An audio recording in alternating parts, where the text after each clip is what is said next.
όχι μόνο χειρουργικά, αλλά και ενορχιστρωτικά περιγράφει απόλυτα τα 5 στάδια του χωρισμού. Το πρώτο είναι που το λες, αλλά δεν μπορείς να το αποδεχτείς και το κλαις λίγο.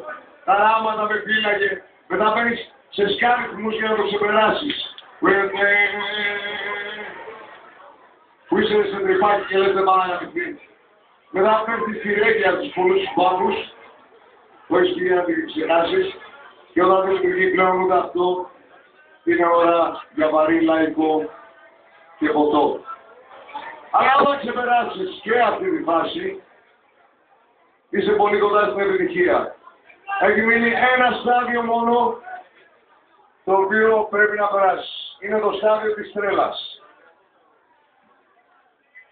Είσαστε καλά? Είσαστε έτοιμοι? Όχι, λάθος απάντηση. Η απάντηση είναι μάλιστα καπετάνιος. Είσαστε έτοιμοι? Ποιος ζητά σας έλανα? Τι μέση είναι και είναι μέλλας? Πάρε ένα ψάρι, πάμε κοντά. Γιατί πέρας από μέσα,